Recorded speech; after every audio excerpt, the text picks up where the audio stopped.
Birthday and I'm Anjali from TFPC. Thank so you అండి. బేసికల్‌గా అంటే లైక్ లైఫ్‌లోకి ఒక పార్ట్నర్ వచ్చిన తర్వాత మన ఇండస్ట్రీలో ఏంటంటే చాలా వరకు లక్ మీద ఎక్కువగా డిపెండ్ అవుతూ ఉంటారు.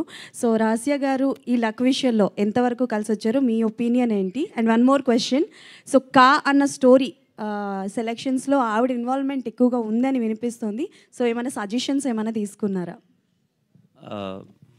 ఖచ్చితంగా అండి. తను ఉండడం వల్ల ఎప్పుడూ లక్కే. From Rajavari Rani Garu she is always been with me. కంటిన్యూస్‌గా సపోర్ట్ చేస్తున్నారు.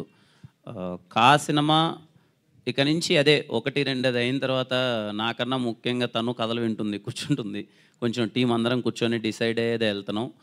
'కా' అనే సినిమాలో తన పాత్ర చాలా ఎక్కువ ఉందండి. దగ్గరుండి అన్నీ చూసుకునింది తను. ఓకే. మళ్ళీ రాజా గారు, రాణి గారిని కలిసి ఆన్ స్క్రీన్ మేము చూడగలమా? మళ్ళీ నెక్స్ట్ ప్రాజెక్ట్ ఎప్పుడు?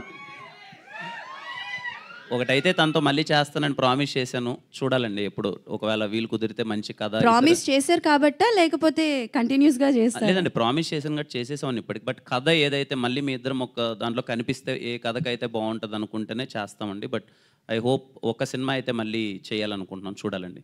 డైరెక్టర్ సుజిత్ గారు. హాయ్.